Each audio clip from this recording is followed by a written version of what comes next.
ফাতিমা ইসলাম আপনি জানতে চেয়েছেন বাচ্চাদের কমোডে পেশাব পায়খানা থাকলে ওই রুমে নামাজ পড়া যাবে কিনা।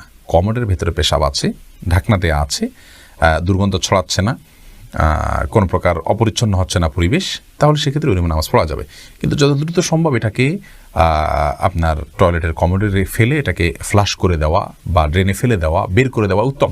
কারণ যেই ঘরে নাপাক বা অপবিত্রতা থাকে সেখানে রহমতের ফেরেশতা আসে না, সেখানে আপনার দুষ্ট জিনদের আবাসন হয়ে থাকে, তাদের আক্রমণ বেশি হয়ে থাকে, তাদের সেখানে জলচল বেশি হয়ে থাকে। এই জন্য পেশাবকে অ্যাভয়েড করা উচিত। তাছাড়া কবরের আযাবের দুটি প্রধান কারণের ভিতরে একটা হলো যে পেশাব থেকে যারা পবিত্র থাকেন না। এই জন্য কমরে বাচ্চা পেশাব করলে সে পেশাব এর গন্ধ যদি ছড়ায় বা ঢাকনা একটু সরে যেতে পারে বা কিছুটা হলেও তার স্মেল বের হতে পারে, এইসব জায়গা থেকে যত দ্রুত সম্ভব সেটাকে দূর করে ফেলা বা পরিষ্কার করে ফেলা উচিত। কিন্তু যদি কমরে ঢাকনা থাকে এবং দুর্গন্ধ না ছড়ায় তাহলে নামাজ পড়তে অসুবিধা নেই। ইভেন দুর্গন্ধ ছড়ালেও নামাজ পড়লে নামাজ হয়ে যাবে, কিন্তু এটা